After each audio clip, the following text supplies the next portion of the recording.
France prepares to elect a president, a leader for a 7-year term as specified by General de Gaulle in the Fifth Republic. The two leading candidates after the first poll will square off against each other 2 weeks later. The incumbent, Valery Giscard D'Estaing, the victor in '74.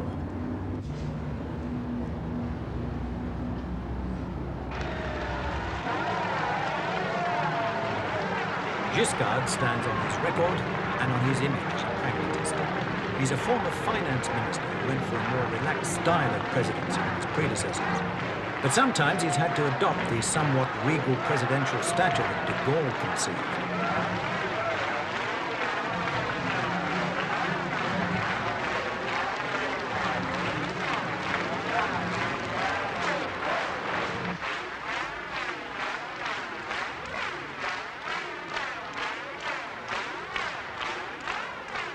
Giscard has played a world role, maintaining France's independent stance. He's proved pro-American, much to the Gaullist distaste, but he was also the first Western leader to dialogue with Brezhnev after Soviet intervention in Afghanistan. He says he'll continue that independent role. Eh bien, je voudrais vous dire que la paix, ce n'est pas quelque chose qui est donné, c'est quelque chose qui se conquiert. Et le jour où les grands responsables du monde Giscard says he'll continue the dialogue for peace from a position of strength. But in this election, the Gaullists and the Communists have attacked him for diluting French sovereignty, for making France subservient to the desires of the United States and of European common market partners. Je continuerai mon effort, c'est-à-dire je me battrai pour la paix à partir d'une position de force, assurant la sécurité de la France, mais maintenant le dialogue de la paix.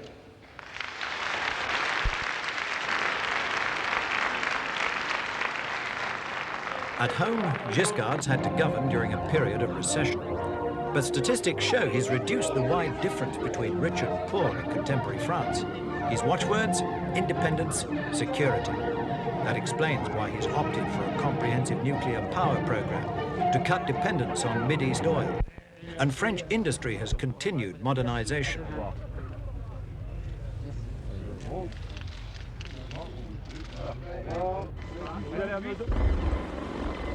As Giscard continues his whistle-stop campaign by helicopter, he can compare France favorably with other countries that have suffered more from the recession, like Italy and England. These are Giscard's supporters at their party congress. His rise to power was noteworthy in that he achieved it from a fairly narrow political power base. The delegates praise Giscard as a historic figure, though their centre-right party is still far from being the major force in the French National Assembly. Even so, rightist and centre-right governments have monopolised the Fifth Republic. Giscard, like his predecessors, has played on French fears of communism, suggesting communists would seize power eventually in the case of a socialist victory. Francois Mitterrand is Giscard's main rival and his probable opponent in the runoff. It's the third time Mitterrand's run as a socialist for presidency. He was even a minister in the Fourth Republic during the 50s. Surrounded by supporters at his rally in Lyon, there seems no doubting his popularity. The backcloth suggests Mitterrand's is the alternative policy to Giscard. But Mitterrand has been around a long time. It's hard for him to project a new, forward-looking image. In fact, his best chance may well have passed. In 1974, Giscard beat him by only a few 100,000 votes. But then the communists backed him fully in a joint program for government. That alliance has since turned sour, and Mitterrand must fear that vital communist support will abstain rather than vote for him in a runoff poll against Giscard. This is Mitterrand's dilemma. He can't win without communist support in the second round of voting. If he can't agree with the communists, he loses that support. If he does make a pact with them, that scares off many centre-left voters. So in speeches like this, Mitterrand tries to promote the socialist ideal without being too specific.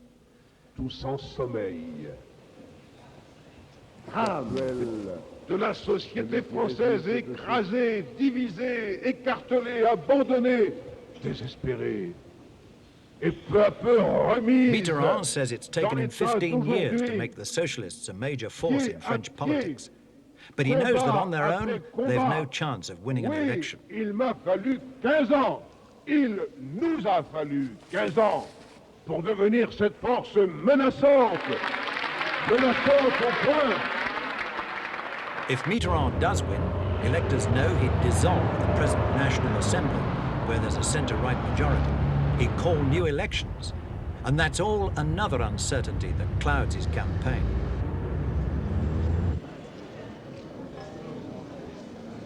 Mitterrand seems a reassuring, stalwart figure as pressmen clamber around him on a Paris walkabout. He's tried to calm voters' fears by saying he'd do without communist ministers once in power. But his varying political stances throughout his career, towards the communists, towards the centre-left, finally tend to make him look opportunist, a career politician who sways with the wind. Développer la gestion des affaires locales par les populations intéressées dans le cadre fixé par la Constitution, c'est-à-dire le département. This will be Mitterrand's last chance. As it is, his nomination by the Socialist Party was very much the result of a compromise between opposing factions. Mitterrand was seen as the only major party figure capable of reuniting the various neo-Marxist and social democrat trends within his party.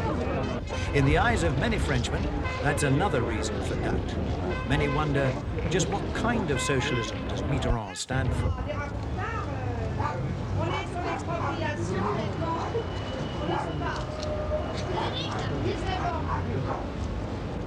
And yet, with all the reservations about his candidacy, he's still neck and neck with Giscard in the opinion polls. Georges Marchais, the communist, promotes himself as an anti-unemployment candidate. But he knows he's little chance of making the second-round runoff, let alone of beating Giscard.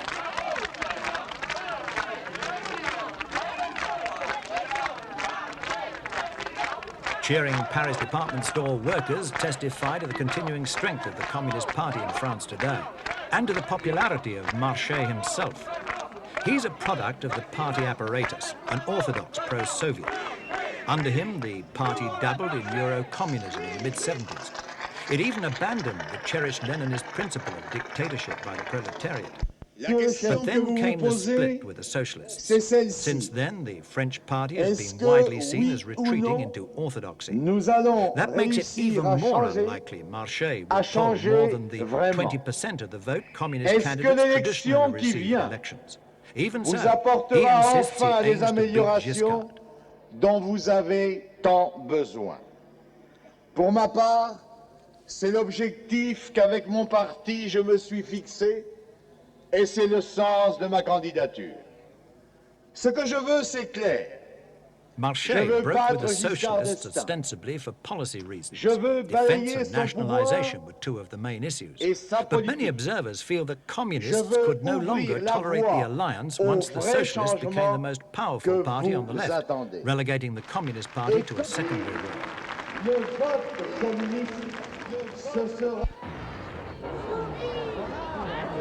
The French communists have backed the Soviet intervention in Afghanistan.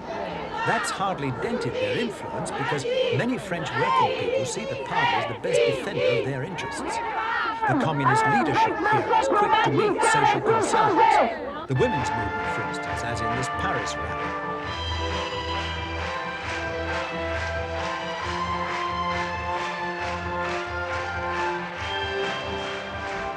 Georges Marchais has behind him a vast and complex organisation at grassroots level.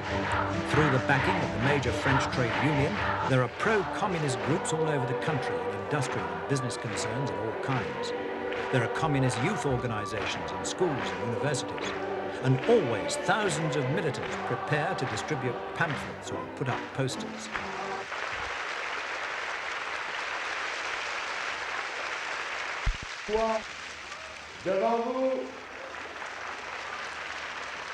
Marchais calls for change. But how will he advise his supporters to vote if, as expected, Mitterrand makes the runoff against Giscard? And if he advises communists to abstain in that second round of voting, will they obey that advice and follow traditional communist discipline? Will enough of them abstain to ensure Giscard will win? Jacques Chirac is the only one of the major candidates who hasn't stood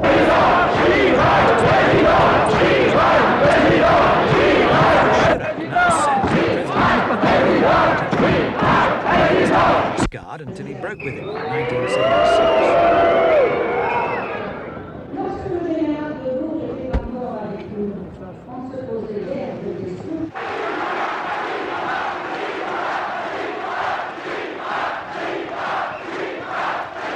Chirac's brand of Gaullist nationalism is pragmatic, but he has a reputation for bringing enormous energy and decisiveness to everything he does. He's young for a major French political figure, but already experienced. Georges Pompidou called Chirac a bulldozer to give an idea of his force and vitality. As elected mayor of Paris, Chirac now has a substantive power base. More importantly, he's leader of one of the largest single grouping in the National Assembly. In this rally, as everywhere, his appeal is to populism, the near legendary small shopkeepers of France.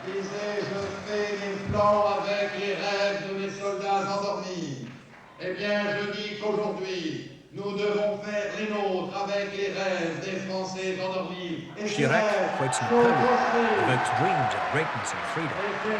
Critics say his meetings have the atmosphere of a Nuremberg rally. They're exhaustively organised. Busloads of supporters are brought in to participate in something close to nationalist hysteria.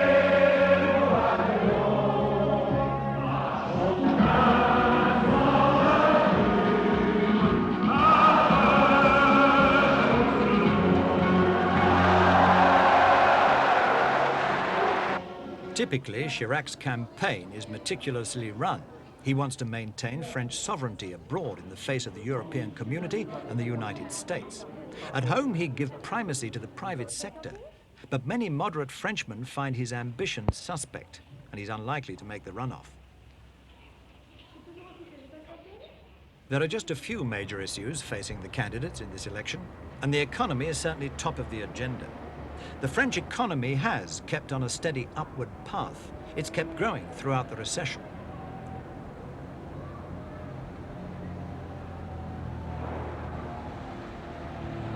But unemployment has been a primary concern.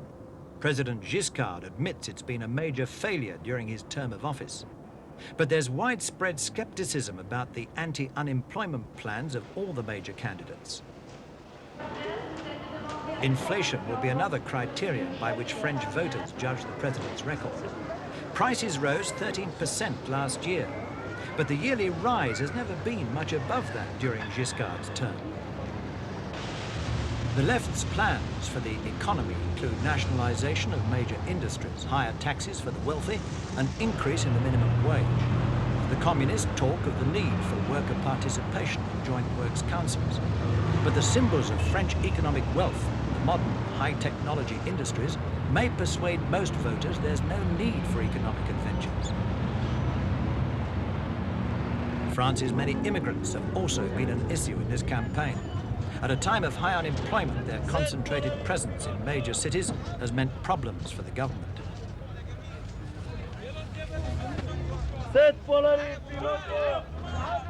So it's halted the flow of immigrants and encouraged immigrants already in France to return home voluntarily.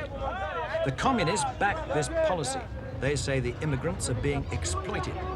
But some observers feel the communist stance has racist undertones, capturing a mood of popular resentment in order to gain votes. The immigrants have reacted with major demonstrations of protest.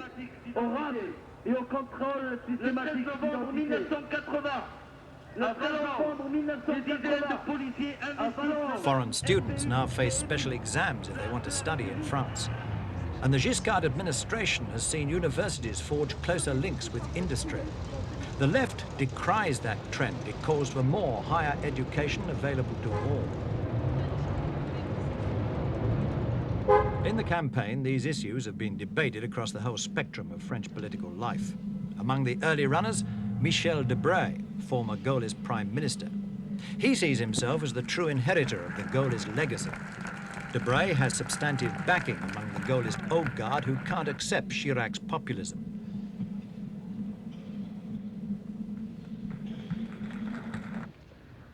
Marie-France Garot, a former advisor to President Pompidou and another proponent of Gaullist thought. Et qui est la politique actuelle de la France par rapport à l'Europe et par rapport au monde. Occupying the middle ground, Michel Crépeau. He says he represents a realistic left-wing alternative. He wants no alliance with the communists under any circumstances. On the far left, Alain Prévy is a Trotskyist who was a leading figure in the student movement of the late 60s. Another Trotskyist, Arlette Laguilla, the first woman presidential candidate back in 1974. Then, despite her extremist views, she made something of an impact on television.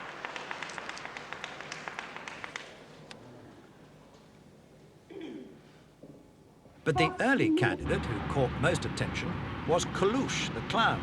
He's now withdrawn from the race. He couldn't get 500 signatures of elected officials needed to qualify as a candidate. His policy? Total mockery and total cynicism about politics and politicians. At his press conference here, he brought along some friends. This is the French rock and rollers candidate. J'ai cru remarquer que, malheureusement, le rock, il n'est pas assez français, pour plusieurs raisons que je vais tenter d'expliquer en suivant avec mon doigt. Il a été inventé en Amérique ou en Angleterre. At one point, opinion polls gave Coluche 15% of intended votes. He was a new face. Under the Fifth Republic, many perceive a lack of real alternative to succession of it's them, Coluche was a sign of his disaffection with the process, especially by many young people who went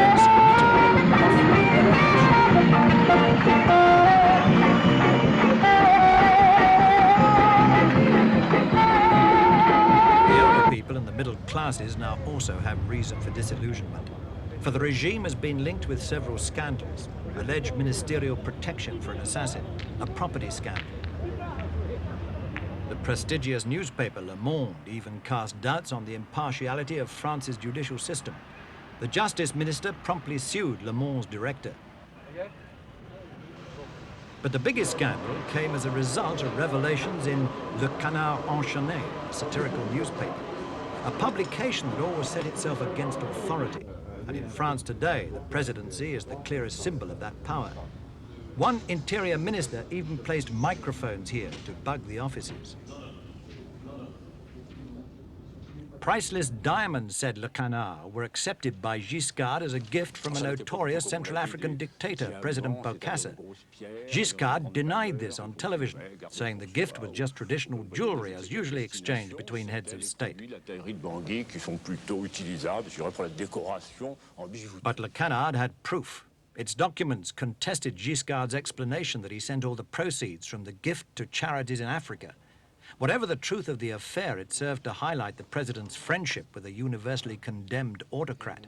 It dented Giscard's reputation and heightened an impression among critics that Giscard is aloof, a little aristocratic, and not entirely trustworthy.